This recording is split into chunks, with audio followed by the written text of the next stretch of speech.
So today we are going to understand how to attempt a 10-mark question which is based on the passages of the Quran. So far we have covered the passages of Allah in Himself. So maximum most of the times the students face difficulty, they find it challenging of how to answer a 10-mark question based on the passages of Quran.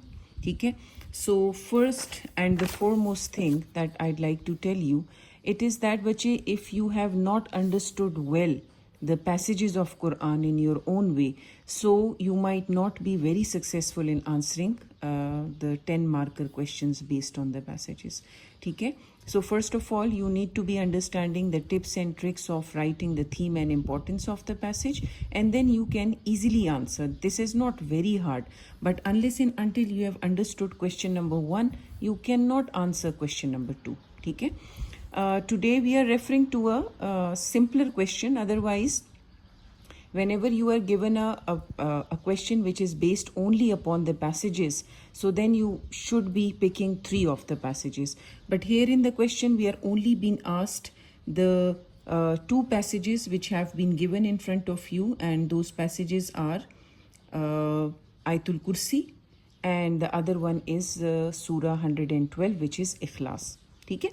Now let's start with the tips and tricks of how to answer this sort of a question.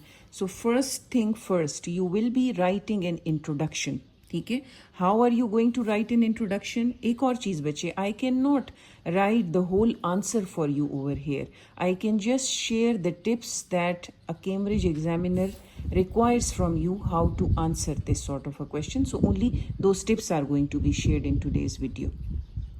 For writing an extensive answer, you can always find the description part in my videos. So I always upload the descriptive part of the answers in my description. So you can see the answers from there too. But it's very important, and I think it's better if you understand the tips and tricks and become independent yourself to write the answers. Okay? Let's start from the tips and the tricks. So first of all, you will be writing an introduction to this question. How will you write an introduction? You will say, to help human beings recognize and understand